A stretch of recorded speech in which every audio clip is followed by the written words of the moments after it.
بہت بہت شکریہ اسپیکر صاحب۔ دیکھیے، قانون سازی ہو یا آئین میں ترمیم، اس کا ایک طریقہ کار ہے،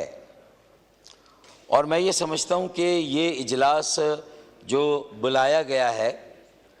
پہلے دن سے اس کے مقاصد مختلف ذرائع سے بالکل واضح تھے کہ کوئی آئینی ترمیم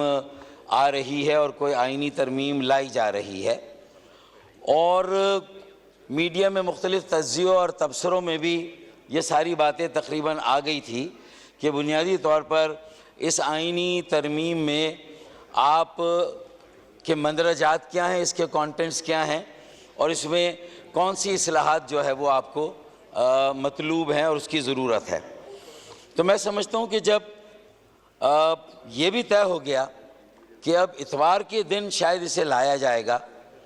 اور اتوار کے دن عموماً اجلاس بلایا نہیں جاتا، تو میں یہ سمجھتا ہوں کہ جب ایک ایک کر کے اس کے سارے کانٹینٹس باہر چلے گئے، لوگوں کی معلومات میں آ گئے، تو کم از کم اگر ایک موقع ملا تھا، ایک اسپیشل کمیٹی بن گئی تھی، اور اگر لا اینڈ جسٹس کمیٹی میں اس بل کو نہیں بھیجنا تھا، تو چلیں اس اسپیشل کمیٹی میں پہلے دن اگر پورا بل یا اس کا ڈرافٹ جو پروپوزڈ ہے، جو مجوزہ ہے، اگر وہ آپ نہ بھی رکھتے تو کم از کم ایک ورکنگ پیپر ضرور دے دیتے۔ اس سے میں سمجھتا ہوں کہ جس طرح اپوزیشن کی پارٹی بھی اس اسپیشل کمیٹی میں انگیجڈ ہے، یہ ایک اپرچونٹی ہے، تو ہمیں اس اپرچونٹی کو لوز نہیں کرنا چاہیے۔ اور اپوزیشن تو اس بات کا شکوہ کر رہی ہے کہ انہیں ڈرافٹ بھی نہیں ملا اور ورکنگ پیپر بھی نہیں ملا، لیکن اگر ہم حلیف ہیں تو ہمارا بھی گلہ ہے، ہمیں بھی ٹیکن فار گرانٹیڈ لیا جاتا ہے، اور بہت عین وقت میں جب ہم توجہ دلاتے ہیں تو پھر اسحاق ڈار صاحب اور اعظم نذیر تارڑ صاحب آتے ہیں اور میرے جو نیشنل اسمبلی کے ساتھی ان سے بات کرتے ہیں۔ میں یہ سمجھتا ہوں کہ اگر یہ طریقہ کار کو آپ صحیح نہیں کریں گے اور ایک براڈ بیسڈ، ایک آل انکلوسیو اپروچ نہیں کریں گے، تو یہ جو اہم اصلاحات ہیں، لانگ پینڈنگ ہے، جن کے مقاصد پہ میں نے 4-5 دن کی اسپیشل کمیٹی کی میٹنگ میں یہ آبزرو کیا، یہ محسوس کیا کہ پی ٹی آئی کے اراکین بھی جو مین کور اصلاحات کا ایجنڈا ہے، اس سے انہیں بھی شاید اختلاف نہیں تھا، اور ایک اچھا اوورآل کنسنسس بن رہا تھا، صرف طریقہ کار پر اختلاف ہو رہا تھا، اور اس بات پہ بھی اختلاف ہو رہا تھا کہ اگر غیر ضروری برڈن ڈالا گیا ہے اس بل میں، اس کے مسودے میں، تو یہ بھی ایک مناسب اقدام نہیں تھا۔ ہمیں مین کور ایشو پہ بات کرنی چاہیے تھی، جو چارٹر آف ڈیموکریسی میں اگر 2006 میں طے ہوا تھا، تو اس وقت بھی ہم نے کہا تھا کہ آپ جو تحریک چلا رہے ہیں عدلیہ آزادی کی، وہ ججوں کی آزادی کی جو تحریک ہے، وہ عدلیہ کی آزادی کی تحریک نہیں ہے، اور بعد میں اس کے نتائج سامنے آئے۔ مولانا فضل الرحمان اور جے یو آئی نے بھی یہ بات کی تھی، اور ایم کیو ایم پاکستان نے بھی اس وقت متنبہ کیا تھا کہ دیکھیں یہ تحریک آخر میں جا کے آپ کے گلے پڑے گی، کیونکہ آپ نے بنیادی ریفارمز کی بات نہیں کی، آپ نے اس ملک میں جمہوریت کی بنیاد کو مضبوط کرنے کے لیے اگر کوئی ڈرافٹڈ بل اور کوئی ٹھوس تجویز اسپیشل کمیٹی ہو، سینٹ ہو، قومی اسمبلی ہو، یا یہاں جتنی بھی جماعتیں ہیں، اگر کسی نے دیا ہے تو وہ ایم کیو ایم پاکستان نے دیا ہے، اور یہ بلدیاتی سطح پر شہری مقامی حکومت کو خود مختار، با اختیار، مؤثر اور با وسیلہ بنانے کا بل ہے۔ میں اپنے پی ٹی آئی کے ساتھیوں سے کہوں گا کہ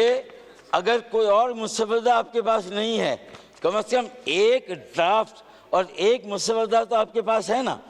تو آپ کم از کم اس سے آغاز کریں، 140 کے اختیارات دیں، ورنہ آپ جتنی اصلاحات کریں گے، چاہے وہ عدالتی نظام کی اصلاحات ہوں، چاہے آپ معاشی اصلاحات کی بات کریں، چاہے معاشرتی اصلاحات کی بات کریں، آخر میں جا کے آپ فرسٹریٹ ہوں گے پھر. And always what we do is too little too late. صوبائی خود مختاری بھی آپ نے کب ایڈریس کرنا شروع کی؟ جب آپ نے دیکھا کہ آپ کا پارلیمانی نظام بھی اپنے پیروں پہ کھڑا نہیں ہے. مرکز مضبوط پاکستان کی ضمانت نہیں ہے، مضبوط صوبے مضبوط پاکستان کی ضمانت ہوگی. اور آج یہ ثابت ہو رہا ہے کہ مضبوط صوبے بھی مضبوط پاکستان کی ضمانت ثابت نہیں ہوئے.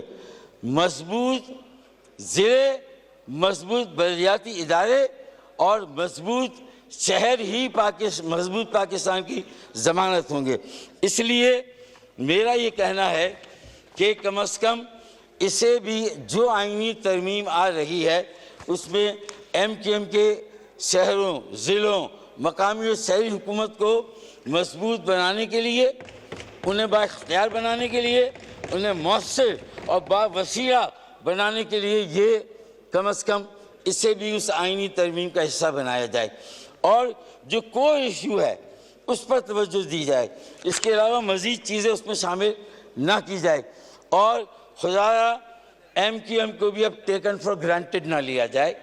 ہم آپ کے پارٹنر ضرور ہیں، ہم پی ایم اے این نہیں ہیں، ہمارا اپنا وجود ہے، اپنی اکائی ہے. اور رانا ثناء اللہ صاحب اگر ہمارے ساتھ میڈیٹر ہیں، لیکن اس پورے ایپیسوڈ میں میں نے رانا ثناء اللہ صاحب کو کہیں پر بھی ایم کیو ایم کے ساتھ رجوع کرتے ہوئے نہیں دیکھا. ہم نے یہ مسئلہ بار بار پرائم منسٹر کے ساتھ اٹھایا، سارے جو ہمارے مذاکرات اس میں اٹھایا، لیکن اس کے باوجود بھی آپ کے یہاں سے اس بات کی کریکشن نہیں ہوئی ہے. تو خدا اس کو ٹھیک کریں، اور اپوزیشن کو بھی یہ موقع دیں کہ جو طریقہ اپنایا جاتا ہے وہ ٹھیک ہو، اور اس میں انکلوسیو کریں، کنسلٹیشن کریں، مشاورت کریں، اور سب کو موقع دیں، تاکہ یہ بڑی اہمیت کے حامل ہوتے ہیں جو آئینی ترمیم کے بے ہیں. اب میں سمجھتا ہوں کہ اگر یہ طریقہ اختیار کریں گے تو یہ جو پولیٹیکل پوائنٹ اسکورنگ ہے وہ نہیں ہوگی. پولیٹیکل پوائنٹ اسکورنگ ہوتی ہے، جواب دعویٰ، جواب دعویٰ، الزام جواب الزام. 25 کروڑ عوام کہاں ہیں، مہنگائی کہاں ہے، بے روزگاری کہاں ہے، تیل بجلی گیس کی قیمتیں کہاں چلی گئی ہیں، لوڈ شیڈنگ کے عذاب سے لوگ نکل نہیں رہے. اگر یہ ہم نہیں کریں گے تو میرے خیال میں ہم ایک بار پھر بہت بڑا نقصان اٹھائیں گے. دیکھیں آپ نے کنسنسس کب بنایا تھا 73 کے آئین کے لیے بھی؟ جب مشرقی پاکستان الگ ہو گیا. کاش اس کی علیحدگی سے پہلے یہ کنسنسس بنتا، جو ان کے 6 نکات تھے اس پر ہم توجہ دیتے تو مشرقی پاکستان بھی شاید الگ نہیں ہوتا. آج ہمیں بہت ذمہ داری کے ساتھ آگے بڑھنا ہے. اب ہمارے پاس جو ہے وہ گنجائش نہیں ہے، اب کوئی ٹرین آنے والی نہیں ہے، یہ آخری ٹرین ہے جو اسٹیشن پر لگی ہے. وآخر دعوانا ان الحمدللہ رب العالمین.